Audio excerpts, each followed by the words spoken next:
In this video, we're going to discuss 8 accent features that make Texas one of the most distinct places in the US. I mean, we don't make a lot of money. I mean, there's a lot of other things we could do, and a lot of it's dangerous, you know. I wished I knew. I mean, ever since I was a little kid, that's just all what I've always wanted to do.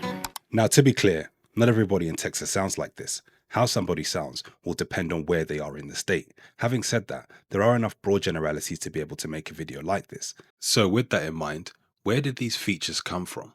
Before Texas was Texas, the land was home to indigenous peoples. Then the Spanish arrived in the 1500s, leaving a linguistic imprint. In the early 1800s, Anglo settlers moved in, bringing Southern English from the Deep South. Then, enslaved blacks and their descendants shaped that speech in ways that became inseparable from the region's sound. After the Civil War, German and Czech immigrants settled in the Hill Country. In the 20th century, migration from Mexico and later Latin America continued to reshape how Texas sounded. Now, with that historical context in mind, let's discuss 8 accent features that you'll hear in Texas. The first component I'd like to discuss is vowel stretching, or that drawl. You'll hear it with words like man and damn. Y'all, I try to stay in my own lane and mind my business, but it's always the ones that are making their husband delete me off, all the social media, unfollow me, blah, blah, blah, when they find out that I have an OF. It's always those that are secretly sleeping with Kevin down the road. Like, I'm a HOE because I'm on the internet with my husband, but you're with Kevin down the street curled up in his bed while you have a whole husband at home.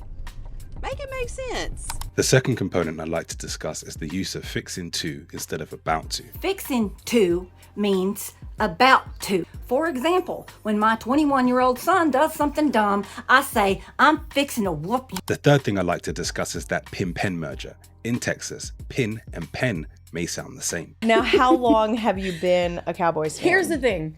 When you're Texan, and I'm from the Dallas area. Yes. There's no choice right off the bat, first of all. Like, you are similar to Philadelphia. That is what it is. Yes. Like, as you come out of the womb. Yes. So it's always been in my household, but I didn't actually get really hardcore into the NFL until fantasy football, which this is my team. And that got me into the NFL, which I actually think is very smart. Mm-hmm. Because it gets you into other teams. The fourth point I'd like to discuss is G-dropping. Take a word like going. You may hear going or gonna. Yeah, he's got a new record, Texas Forever, coming out. Mm-hmm. Debut, I think it's debut record. Hats were cool too, man. Gave us a couple hats. Yeah, man, he was cool. Merch came strong. We had a great time hanging out with him. It's so interesting. Young kid with a good head on his. It's on his so shoulders. interesting talking to people though, even though there's like literally 20 years difference between he and I. The fifth point I'd like to discuss is the use of the word y'all. As a native Texan, I'm going to teach y'all how to say y'all properly. The regular way, saying are y'all coming? Are you all coming? Makes sense. Normal, borderline spiritual. Now there's the singular y'all. Are y'all coming? I know I'm just talking to you, but I don't want to leave your imaginary friends out. It's rude. Talking to a group of people, it's are all y'all coming? Yes, I know that's technically are all you all coming, but it makes sense. If we're just talking to 2 people, it's are y'all both coming? Yes. Confusing? Yes. Necessary? Yes. Now, if it's a group of your friends and you're trying to figure out are just a couple of people going or is everyone going, you say are y'all or are all y'all coming? Now, the sixth point I'd like to discuss is that intrusive R. You'll hear it as well in California, as mentioned in my video, which I'll link up here. In essence, the R at the end of a word is strongly pronounced, and sometimes when R isn't in a word, it's emphasized. Take a word like wash. You may hear something closer to wash. Is that what I'm considering? Chocolate truffles. I usually eat that all day during my shoot, but they didn't have any here today. His boyfriend saw an ad in the paper for Playboy models, and he brought me the ad. Of course, I chickened out 4 times.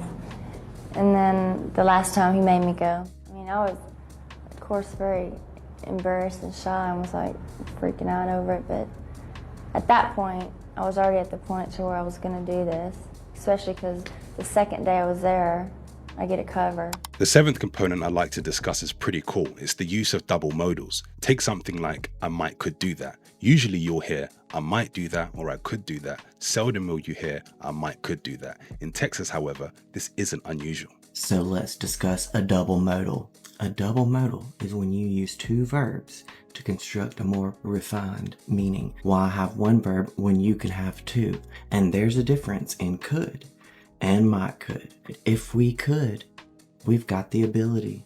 I might have everything prepared. I could know exactly what to do. I could have gasoline already in the chainsaw. But if I might could, I've got all that. I've got the ability. But it might not happen because I've still got to think about it and consider it. That might indicates a smidge of uncertainty. Maybe, maybe not. If you might could do it, you are capable. Are you willing? I don't know.